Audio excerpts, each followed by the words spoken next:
मध्य प्रदेश के उप मुख्यमंत्री राजेंद्र शुक्ला ने कहा कि मुकुंदपुर का Maharaja Martand Singh Judev white tiger safari and zoo देसी विदेशी पर्यटकों के आकर्षण का केंद्र बनेगा। उन्होंने कहा कि रीवा और सतना में हवाई सुविधा प्रारंभ होने पर यह सफारी खजुराहो और बनारस से सीधे पर्यटक सर्किट से जुड़ जाएगी। उप मुख्यमंत्री श्री शुक्रवार को Maharaja Martand Singh Judev white tiger safari and zoo Mukundpur में 3 करोड़ की लागत से निर्मित वॉक इन एवियरी का लोकार्पण समारोह को संबोधित कर रहे थे। इस एवियरी में लगभग 1 करोड़ की कीमत के करीब 1000 से अधिक प्रजाति के विदेशी पक्षी रखे जाएंगे। कार्यक्रम में सांसद सतना गणेश सिंह, रीवा सांसद जनार्दन मिश्रा, पूर्व मंत्री रामखिलावन पटेल, जिला पंचायत की वन समिति के सभापति Harish Kant Tripathi, Maihar collector Rani Watad, CCF Rewa Rajesh Rai, DFO Satna Vipin Patel, SDM Amarpatan Aarti Yadav सहित विभागीय अधिकारी तथा बड़ी संख्या में स्थानीय जन उपस्थित रहे। उप मुख्यमंत्री राजेंद्र शुक्ला ने व्हाइट टाइगर सफारी में 3 करोड़ 80 लाख रुपए की लागत से निर्मित विदेशी पक्षियों के बड़े वॉक इन एवियरी का शिला पट्टिका का अनावरण कर विधिवत लोकार्पण किया। उन्होंने कहा कि व्हाइट टाइगर सफारी मुकुंदपुर जैसा चिड़ियाघर और सफारी का प्राकृतिक रूप से कॉम्बिनेशन और कहीं नहीं दिखता है। उन्होंने कहा कि गुजरात के केवड़िया के बाद देश का यह दूसरा एवियरी है जहां लगभग 1 करोड़ के विदेशी पक्षी रखे जाएंगे। उन्होंने कहा कि विंध्य क्षेत्र में प्राकृतिक सौंदर्य की कमी नहीं है और यहां पर्यटन की अपार संभावनाएं हैं। उप मुख्यमंत्री ने कहा कि मुकुंदपुर व्हाइट टाइगर सफारी में अभी वार्षिक रूप से लगभग 3.5 लाख पर्यटक आते हैं। व्हाइट टाइगर सफारी की ब्रांडिंग और आकर्षण बढ़ाकर इसे 10 लाख पर्यटकों तक बढ़ाया जाएगा। श्री शुक्ल ने कहा कि लगभग 46 साल बाद सफेद शेर हमारी विंध्य की धरती पर लौटा है। इनके विकास के लिए गोविंदगढ़ में व्हाइट टाइगर सहित रॉयल टाइगर और येलो टाइगर बब्बर शेर के भी ब्रीडिंग सेंटर बनाए जाने के प्रयास किए जाएंगे। उप मुख्यमंत्री ने कहा कि व्हाइट टाइगर सफारी के प्राथमिक चरण में 40 बाड़े विभिन्न प्रजाति के वन्य प्राणी पशु पक्षियों के लिए बनाए जाते थे, जिनमें 450 वन्य प्राणी लाए जाने का लक्ष्य रखा गया था। उन्होंने कहा कि प्राथमिक चरण में व्हाइट टाइगर का शेष कार्य रेप्टाइल बाड़ा ही बनकर तैयार हो चुका है, जिसमें सरीसृप वर्ग के जीव जंतु रखे जाएंगे। अब तक व्हाइट टाइगर में 250 विभिन्न प्रजाति के वन्य प्राणी आ चुके हैं। उप मुख्यमंत्री ने कहा कि किसी भी क्षेत्र के चतुर्दिक विकास के लिए 3 प्रकार की क्रांतियां, हरित क्रांति, पर्यटन क्रांति और औद्योगिक क्रांति जरूरी होती है। विंध्य क्षेत्र इन तीनों क्रांतियों के साथ हिंदुस्तान का सबसे शक्तिशाली और समृद्धशाली क्षेत्र बनेगा। सांसद गणेश सिंह ने कहा कि मैहर जिले के मुकुंदपुर स्थित व्हाइट टाइगर सफारी का निर्माण प्राकृतिक रूप से किया गया है। यह प्राकृतिक सौंदर्यता देशी विदेशी पर्यटकों को लुभाएगी। उन्होंने कहा कि इसके साथ चित्रकूट में यूनेस्को जियो पार्क की संभावनाएं तलाशने का कार्य चल रहा है, जिसके लिए रानी अभयारण्य और पन्ना के टाइगर रिजर्व के बीच का 600 वर्ग किलोमीटर का क्षेत्र चिन्हित किया गया है।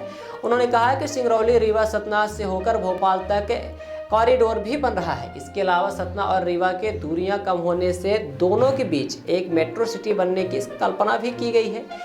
सांसद ने कहा कि जिले में औद्योगिक विकास, हरित क्रांति और पर्यटन क्रांति की सीमित संभावनाएं हैं। विंध्य क्षेत्र में स्थापित व्हाइट टाइगर सफारी मुकुंदपुर के केवड़िया की तर्ज पर दुर्लभ प्रजाति के पशु पक्षी रखे जाएंगे, जिससे विदेशी पर्यटक भी इस ओर आकर्षित होंगे। सांसद रीवा जनार्दन मिश्रा ने कहा कि दिल्ली में चर्चा के दौरान मुकुंदपुर व्हाइट टाइगर सफारी का नाम बड़े आदर के साथ लिया जाता है। विदेशी पक्षियों के यहां आने से देश और दुनिया के एकमात्र टाइगर सफारी के रूप में मानी जाएगी। CCF रीवा राजेश राय ने बताया कि व्हाइट टाइगर सफारी में वॉक इन एवियरी का निर्माण 2 वर्ष पहले शुरू किया गया था। 3200 वर्ग मीटर के क्षेत्रफल में 14 मीटर ऊंचाई के इस डोम के आकार की संरचना का एक्जाटिक स्ट्रक्चर यूनिक और देश की सर्वश्रेष्ठ एवियरी में शामिल है। एवियरी के लिए 14 लाख के विदेशी पक्षी अडानी ग्रुप और 6 लाख रुपए के अल्ट्राटेक ने प्रदान किए हैं।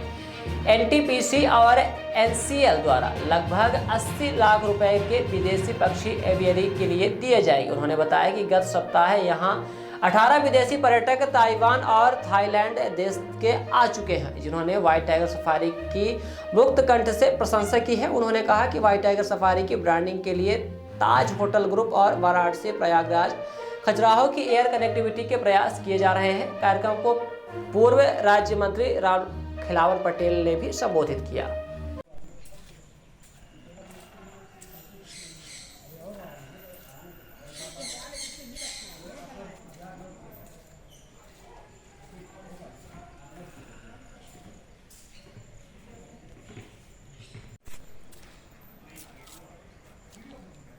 बच्चा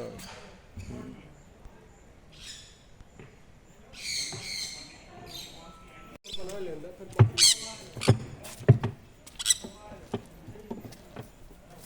इसके अंदर कौन था ये हुए। हाँ जी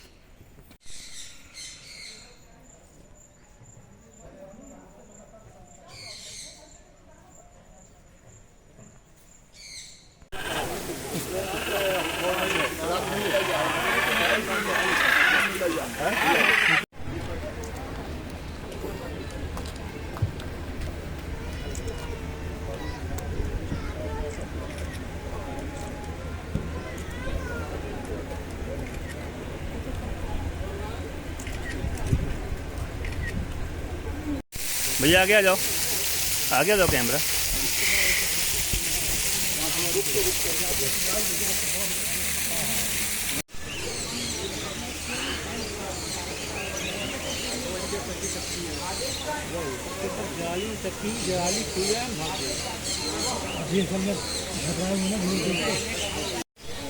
राहुल थोड़ा कैमरा किनारे करो। भैया थोड़ा इधर, भैया इधर देखिए थोड़ा।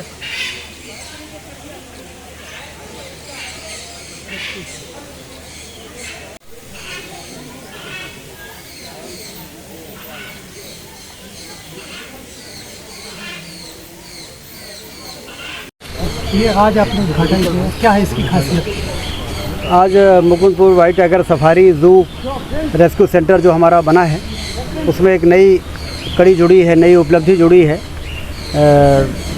राष्ट्रीय स्तर का बल्कि विश्व स्तर का एक बर्ड एवरी, इसमें विदेशी पक्षी छोड़े जाते हैं और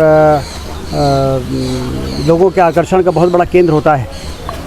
वो आज बन के तैयार हुआ है लगभग 4.25 करोड़ रुपए में, और इसमें 1 से 2 करोड़ की विदेशी पक्षी जो बहुत ही रेयर क्वालिटी के माने जाते हैं वो छोड़े जाएंगे।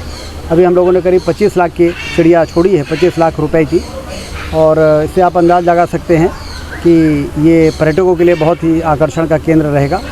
इसी प्रकार की बर्ड एवरी केवड़िया जो मोदी जी ने सरदार पटेल की बहुत बड़ी प्रतिमा लगाई है, वहाँ पे जो टूरिस्ट के बहुत सारे आकर्षण वहाँ बनाए गए हैं, इसी प्रकार की बर्ड एवरी वहाँ बनाई गई थी। यहाँ के जंगल के अधिकारियों ने जाके वहाँ देखा था और उसी का एक रेप्लिका यहाँ पे बनाया गया है। मध्य प्रदेश का ये पहला माना जा सकता है कि बर्ड एवरी जो वॉक करते हुए लोग यहाँ पर पक्षियों को देख पाएंगे। अब कहीं और बना है मुझे जानकारी नहीं है, लेकिन ये जो बना है अपने आप में बड़ा यूनिक है। ब्रीडिंग सेंटर की भी बात हुई थी। टैलेंट स्कोप हमें आवश्यकता है। टेलीकॉलिंग और रिक्रूटमेंट कार्य के लिए शिक्षित लड़कियों की आपके शहर रीवा में वेतन 7,000 से 12,000 दिया जाएगा, जो कि आपके काम पर निर्भर होगा। कार्यालय का समय सुबह 10 बजे से शाम 6 बजे तक। किसी अनुभव की आवश्यकता नहीं है और 12वीं पास भी आवेदन कर सकते हैं। प्लेसमेंट या ज्वाइनिंग के लिए किसी भी प्रकार के शुल्क की आवश्यकता नहीं। इंटरव्यू के लिए संपर्क करें। हमारा पता है talent scope, 3rd floor, lotus tower, Vishnu Vilas hotel के बगल में, खुटेही रीवा। हमारा नंबर है 079 99 036 20, 096 91 46 80 08।